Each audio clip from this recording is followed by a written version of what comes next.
Alrighty, it's video time for the day. My good old friend Ron Hunter back in Saskatchewan, in that cold place out there.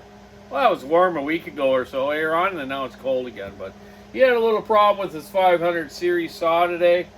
Sometimes people try to take the bar and chain off or the cover off when the chain brake's engaged, okay?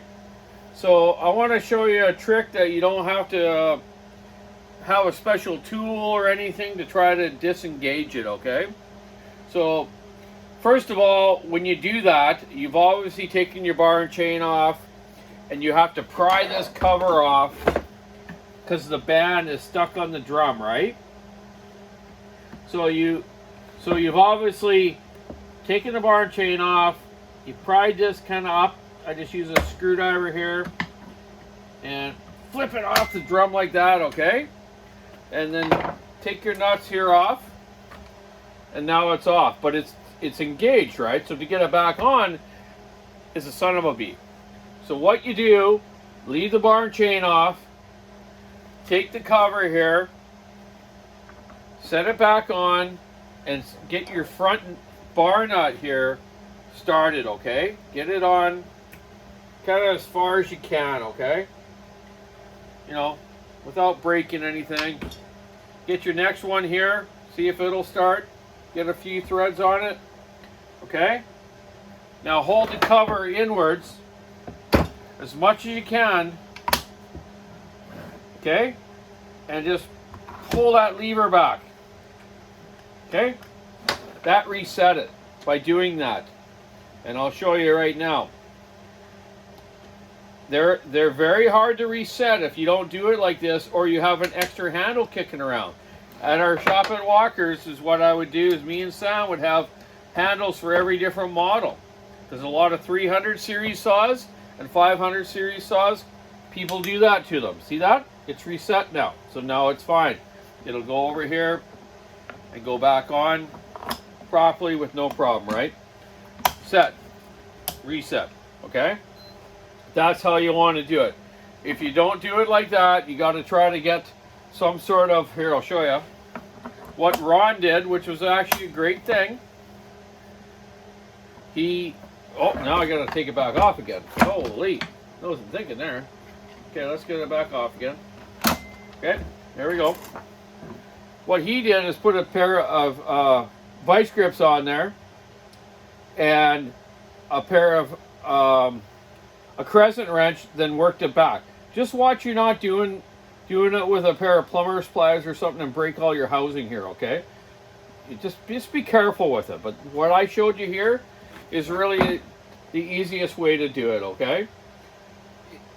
Once you get showing that, now you got it figured out. On the 300 series saws, it's a little bit different, and I'll take you over here to a 346, okay? 346 and all the smaller 300 ones are pretty much the same. So on these ones, same dealie. I have an extra handle on my workbench so I can just reset them for people. But it's locked, now it's not locked. You do the same sort of thing with those ones, but these got like a 3-piece kind of piece on here, and these get wore, so sometimes you can't quite do that. But that's how you want to do them on all the Husky ones. The other type of chain brakes, like older saws, they don't have that type of setup, or like the 390 here, you know, obviously it's an inboard type system. It's a lot easier to deal with. So there you go. That's how you reset the brakes on the 300 series saws and the 500 series.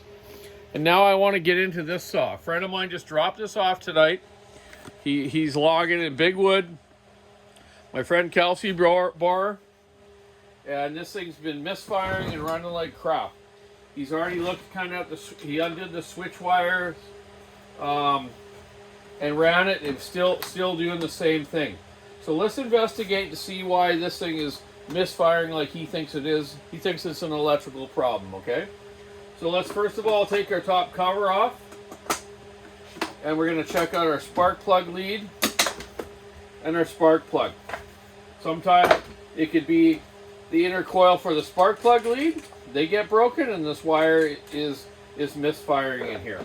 So we're going to take this top cover off, then we're going to get inside by the coil and check our switch wire to the coil and our negative one. The negative one won't do that though, but the switch wire one will.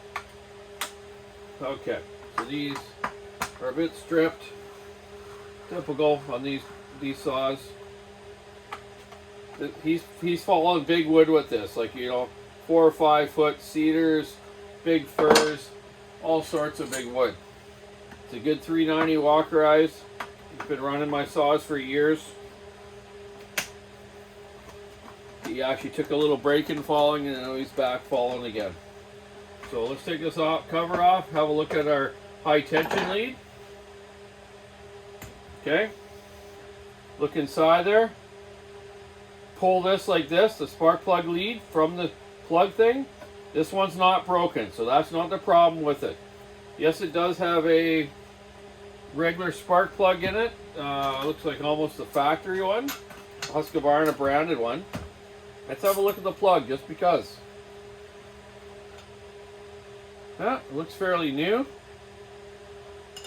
I've got some of these electrodes here. I mean, the centerpiece actually drop up and down in it. If you watched Married with Small Engines guy the other day, Tyler, he had a plug like that, and I've had several like that. Plug looks okay. Let's take off our starter now and check our wire system from our switch to the coil and see if we can figure out if this is an electrical problem. Okay, so let's move this stuff out of the way. Kerplunk. Hope everyone's having a good night. It's Thursday night. I'm going to finish off a 372 X-Torque in the morning.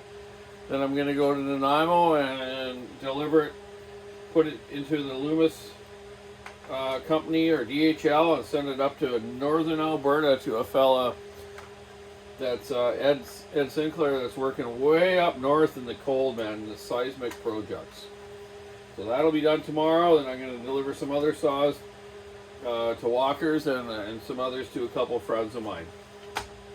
So that's my day tomorrow after I get that 72 done in the morning. I can see looking through the shroud here of the starter, it's still got the rev limiter blue ignition on it. And look at, I'll show you this right now.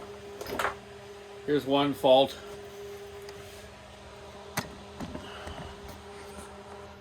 The switch wire itself is loose, right? So, you know, it's not making good contact. Not saying that's the problem though. And we're going to take this off and look at it. For a bunch of years ago with 385s and early 390s, me and my dad used to put grommets where the switch wire goes through the crankcase here. And right here, sometimes they'll wear through and arc out, okay? This one, yeah, right there. See that? That there's got a little cut in it, okay? Can you see that? Let's go to zoom 2 and check that out. So right there, this switch wire has a little spot worn, so that switch wire would arc out either against the case here or against this mount spring, okay? So that'll disrupt the switch, so it's like running like it's on and off, okay? What I'll do is I'll put some shrink sleeve over this wire. I'm not sure if I have any new ones right here in stock. And I'm going to change this ignition. This ignition is 13,000. Well, I won't because I don't have any of the non-rev limiters here right now. But I'm going to phone Kelsey right now and explain this to him. And he might be able to just come and pick it up in the morning and go back to work with it. At Walkers, we were known for years to have like real quick service for loggers. We would, a lot of times the guys, you know, would come right in the shop, right to me and my dad's bench, and we quickly fix up their saw right in front of them while they had maybe one of those wobbly pops and stood by the fire to warm up, okay? We don't do that anymore, man. You're not allowed to do that kind of stuff anymore, eh? Too many laws and just people get out of control.